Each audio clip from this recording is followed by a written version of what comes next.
आरव को सुबह की भाग-दौड़ बिल्कुल पसंद नहीं थी, खासकर जब उसने अपना पसंदीदा कॉफ़ी ऑर्डर करने के लिए लाइन में खड़ा होना पड़ता था। लेकिन आज कुछ अलग था।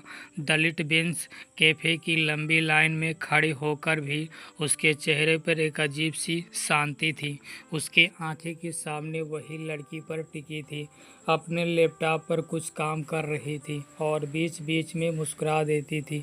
उसकी मुस्कान ऐसी थी जैसे सुबह की पहली धूप। उसने एकटक उसे देखा और एक सिंपल कॉटन की कुर्ती में थी, बाल खुले हुए और कान में छोटे से झुमके। आरव को लगा जैसे कोई पुरानी धुन उसके अंदर बज उठी हो। जब उसकी बारी आई तो आरव ने अपना ऑर्डर दिया, एक ब्लैक कॉफ़ी और एक चॉकलेट कफिन। जैसे ही वह साइड हुआ, उसने देखा कि वो लड़की अपना लैपटॉप बंद कर रही थी। अचानक लड़की के हाथ से उसकी डायरी नीचे गिर गई। आरव बिना कुछ सोचे समझे आगे बढ़ा और डायरी उठाने के लिए झुका। जैसे ही उसने डायरी उठाई, उसकी नज़रें उस लड़की से मिली। शुक्रिया, उसने कहा। उसकी आवाज़ उतनी ही मधुर थी जितनी उसकी मुस्कान। कोई बात नहीं, आरव ने जवाब दिया।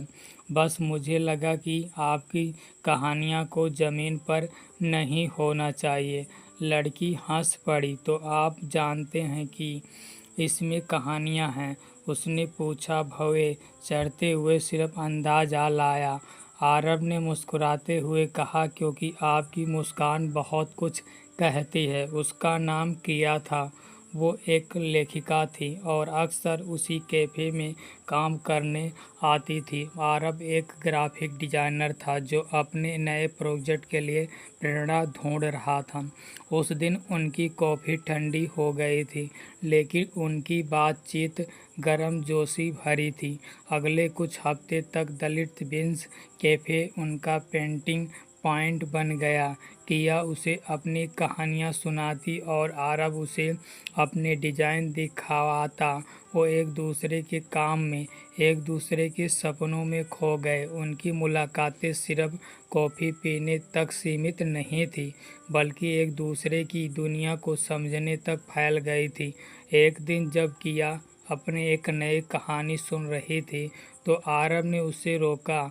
किया उसे धीरे से कहा, क्या तुम अपनी कहानियाँ में मुझे भी जगह दोगी? किया की आंखें चमक उठी। उसने अपनी डायरी बंद की और आरव की ओर देखा। तुम तो मेरी कहानी का सबसे खूबसूरत हिस्सा बन चुकी हो आरव, अब तुम्हें इसमें जगह देने की क्या ज़रूरत? तुम तो पहले से ही इसमें हो। आरव ने मुस्कुराते हुए उसका हाथ थाम लिया। उसी दिन कॉफ़ी की खुशबू में एक नए रिश्ते की शुरुआत हुई, जो सिर्फ फैके की दीवार तक सीमित नहीं थी, बल्कि ज़िंदगी के हर पन्ने पर एक खूबसूरत कहानी लिखने को तैयार थी। उनके ये कैफ़े वाली मुस्कान अब एक दूसरे की ज़िंदगी का सबसे पसंदीदा ऑर्डर बन चुकी थी। तो आप लोगों को हमारी स्टोरी पसंद आया है तो प्लीज़ वीडियो को एक लाइक करें और चैनल को सब्सक्राइब कर रखें, जिससे हमारा नेक्स्ट स्टोरी आपको मिल सके।